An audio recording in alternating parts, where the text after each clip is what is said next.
आज जो हम टॉपिक समझ रहे हैं वो है अपाचे स्पार्क।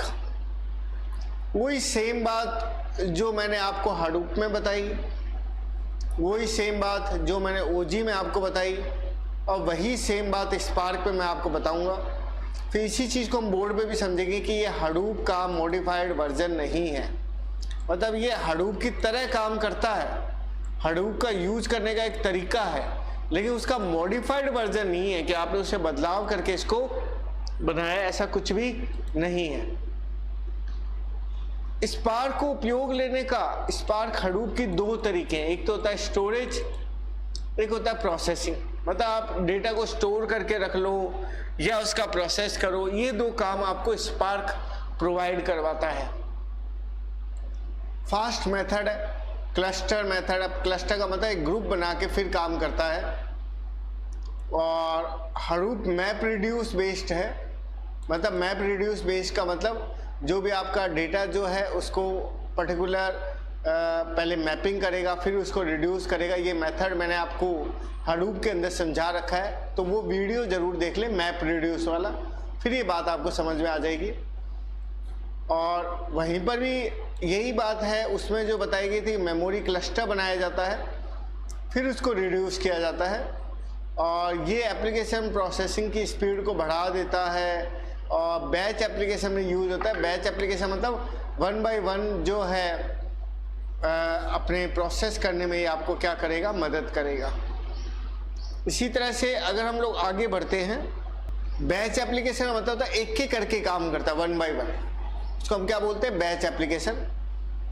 एक तरह से आपका सेपरेट टूल है, इसका किसी और से लेना देना कुछ भी नहीं है।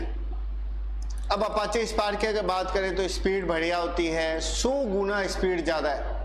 तभी तो पहली बार जैसे हडूप आया था, फिर धीरे धीरे इसमें डेवलपमेंट हुआ तो ये स्पार्क भी आ गया, और इंटरमीडिएट प्रोसेसिंग जो भी हो रही है उसका भी डेटा ये स्टोर कर लेता है। मतलब जैसे प्रोसेस होते समय उसका डेटा, मिडल का जो डेटा है वो भी ये स्टोर करेगा।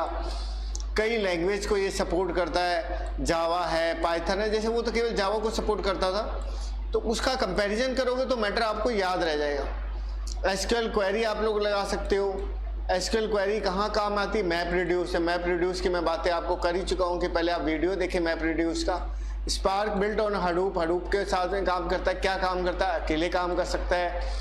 वही हडूप का जो डेवलपमेंट स्ट्रक्चर मैंने आपको बताया था, उसके साथ में HDFS टॉपिक समझा रखा है, यान के साथ काम करता है, और मैप रिड्यूस में काम आता है।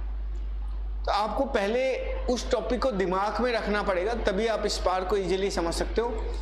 इसके कंपोनेंट की अगर बात करें तो अपाचे स्पार्क जो कोर है, ये शुरू में जैसे मैंने बताया था स्टोरेज सिस्टम की सुविधा आपको दे रहा है। जनरल एग्जीक्यूशन जो आप करना चाह रहे हैं, कोई फंक्शन का अगर आप यूज करना चाह रहे हैं तो अपाचे स्पार्क में आप कर सकते हैं। एसक्यूएल ये यूज कर सकता है, स्पार्क एसक्यूएल इसीलिए इसको बोला जाता है। मशीन लर्निंग लाइब्रेरी ये रखता है, मतलब मेमोरी बेस्ड आर्किटेक्चर है। और शुरू से मैं आपको बता रहा हूँ कि इसमें स्टोरेज की सुविधा है, मेमोरी बेस्ड काम कर रहा है, इंटरमीडिएट रिजल्ट को भी स्टोर करता है, ग्राफ का भी यूज करता है, फ्रेमवर्क भी यूज करता है। मतलब फ्रेमवर्क जो होता है ग्रुप ऑफ क्लासेस और फंक्शन होते हैं। रीसाइलेंट डिस्ट्रीब्यूटेड डेटा सेट, वही सेम चीज़ है, मैप रिड्यूस वाला या HDFS वाला डेटा स्ट्रक्चर होता है। फिर उसमें हम लॉजिकल डिजाइन करते हैं, पाइथन या जावा का यूज करते हैं, ऑपरेशन करते हैं। तो मैप रिड्यूस आपको समझना पड़ेगा, चाहे आप इस मैटर को हडूप के अंदर वापस यूज कर लें या हडूप वाला मैटर यहाँ यूज कर लें।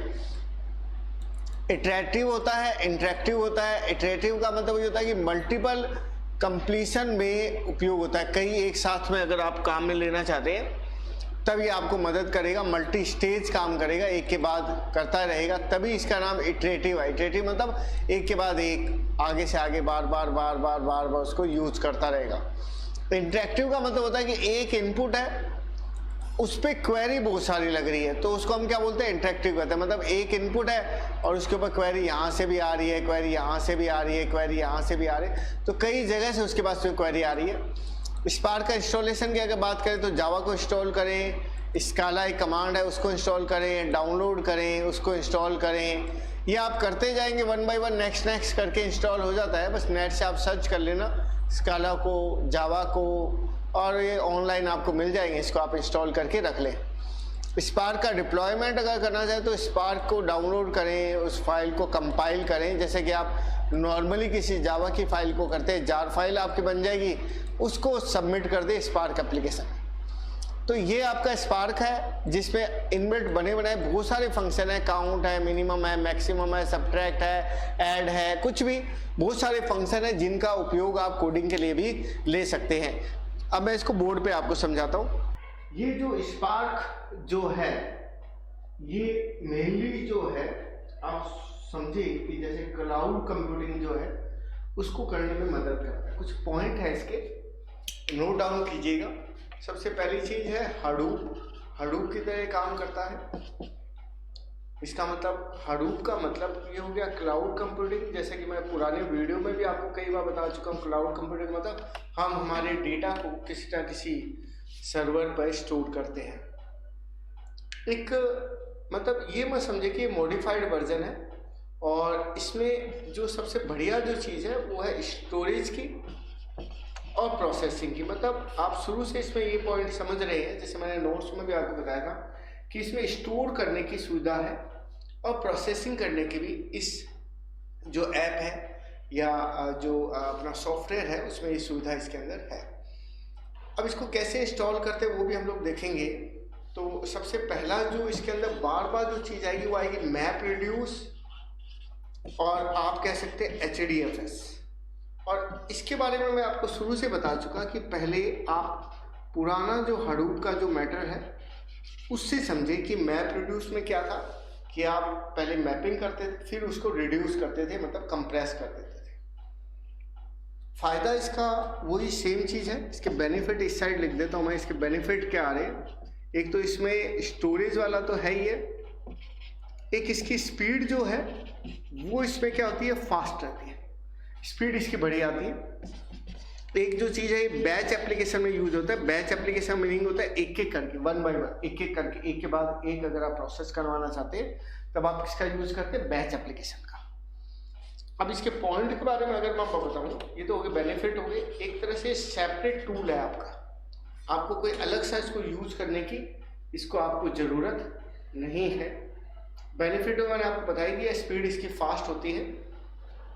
बैच एप्लीकेशन में यूज होता है मल्टीपल लैंग्वेज, मतलब कई जो लैंग्वेज है उसमें आप इसको यूज कर सकते हैं। जैसे जावा, उसमें तो हडूप में तो ज़्यादातर जावा था, इसमें जावा है, पाइथन है, सबके अंदर आप इसको यूज कर सकते हैं। सबसे बढ़िया चीज़ होती है कि इसमें आप SQL यूज कर सकते हैं, स्ट्रक्चर क्वेरी लैंग्वेज। मतलब क्वेरी अगर आप लगाना चाहते हैं एक साथ तो कई जगह से क्वेरी DBMS वाली आप लगा सकते हैं। और इसी तरह से शुरू में मैं आपको बता चुका है सारा कुछ हडूप के बेस पे है, चाहे उसमें यार्न हो, चाहे मैप रिड्यूस है, चाहे HDFS है, ये सारी चीज़ें उसके अंदर क्या है, शामिल है। और स्टोरेज का सिस्टम मैंने आपको बता दिया, SQL वाली बात मैं आपको बता चुका हूँ।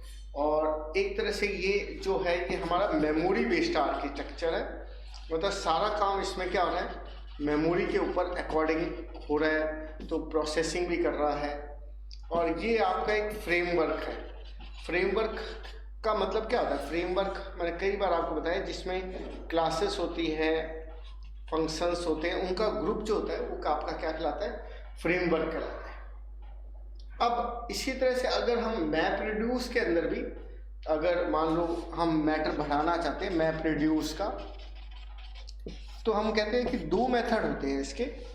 एक होता है इटरेटिव, नाम से पता लग रहा है इटरेटिव का मतलब बार बार उसको क्या करेगा, रिपीट करेगा किसी भी प्रोसेस को, तो एक के बाद एक के बाद एक उसको बार बार क्या करता रहेगा, रिपीट करता रहेगा।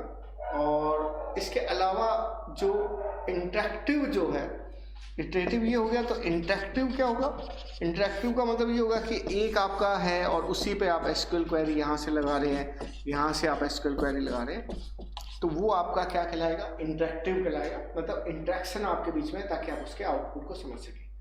बेसिक सी चीज़ यही है कि इसमें आपको इंस्टॉलेशन करना पड़ेगा कुछ सॉफ्टवेयर, जैसे मैंने नोट से बताया, स्काला को डाउनलोड करना पड़ेगा, जावा को डाउनलोड करना पड़ेगा, कुछ इसकी लाइब्रेरीज है उसको आप डाउनलोड करके इसको इजीली आप क्या कर सकते हैं, क्लाउड कंप्यूटिंग में IoT के साथ में यूज ले सकते हैं।